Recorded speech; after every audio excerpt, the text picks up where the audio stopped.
ଜୟ ଜଗନ୍ନାଥ, ଜୟ ଗୁରୁଦେବ। ପ୍ରଥମ ଥର ପାଇଁ ବୁର୍ଲା ବାର୍ତ୍ତା ୟୁଟ୍ୟୁବ୍ ଚ୍ୟାନେଲ ମାଧ୍ୟମରେ ତାର ସମ୍ବାଦ ଓ ସୂଚନା ପ୍ରସାରଣ କାର୍ଯ୍ୟକ୍ରମ ଆରମ୍ଭ କରିବାକୁ ଯାଉଛି। ପ୍ରିୟ ଦର୍ଶକମାନଙ୍କୁ ନମ୍ରତାର ସହିତ ଜଣାଇ ଦେବାକୁ ଚାହୁଁ କି ବୁର୍ଲା ବାର୍ତ୍ତା କେବଳ କଳା, ସାହିତ୍ୟ ଓ ସଂସ୍କୃତି ସମ୍ପର୍କିତ ସମ୍ବାଦ, ସୂଚନା ଓ ବାର୍ତ୍ତା ପ୍ରଦାନ ନିମନ୍ତେ ଉଦ୍ଦିଷ୍ଟ ଅଟେ। ଧନ୍ୟବାଦ। ନମସ୍କାର। ବୁର୍ଲା ବାର୍ତ୍ତାକୁ ଆପଣମାନଙ୍କୁ ସାଦର ସ୍ୱାଗତ। ଗତ ଅଗଷ୍ଟ 1 ତାରିଖରେ ସମ୍ବଲପୁରୀ ଦିନ ବୁର୍ଲା ସହରର ବିଭିନ୍ନ ସ୍ଥାନରେ ମହାସମାରୋହରେ ପାଳିତ ହୋଇଯାଇଛି।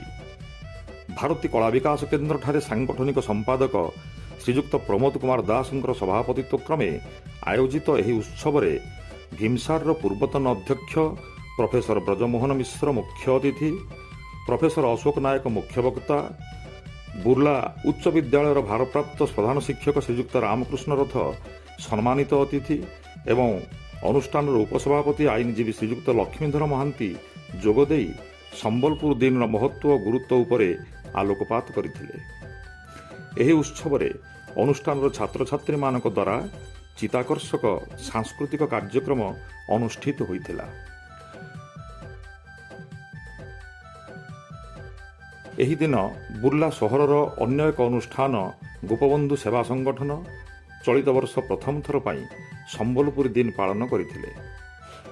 ଏହି କାର୍ଯ୍ୟକ୍ରମରେ ଆଇନଜୀବୀ ଶ୍ରୀଯୁକ୍ତ ପ୍ରସନ୍ନ ସାହୁ ମୁଖ୍ୟ ଅତିଥି, ଶ୍ରୀଯୁକ୍ତ ତରଣୀସେନ ଚାନ୍ଦ ମୁଖ୍ୟ ବକ୍ତା, ଶ୍ରୀଯୁକ୍ତ ରାଜେଶ ମିଶ୍ର ସମ୍ମାନିତ ଅତିଥି ଭାବରେ ଯୋଗଦାନ କରି ନିଜ ନିଜର ବକ୍ତବ୍ୟ ପ୍ରଦାନ କରିଥିଲେ। ଅନୁଷ୍ଠାନର ଉପଦେଷ୍ଟା ଶ୍ରୀଯୁକ୍ତ ଦେବାଶିଷ ନନ୍ଦ, ସଭାପତି ଶ୍ରୀଯୁକ୍ତ ବୈଦ୍ୟନାଥ ଧର ମଞ୍ଚାସୀନ ଥିଲେ। ଏହି ଅବସରରେ ବିଶିଷ୍ଟ କବି ଓ ଗୀତିକାର ଶ୍ରୀଯୁକ୍ତ ଅର୍ଜୁନ ମେହେରଙ୍କୁ ଉପଢୌକନ ଓ ମାନପତ୍ର ପ୍ରଦାନ ପୂର୍ବକ ସମ୍ମାନିତ କରାଯାଇଥିଲା।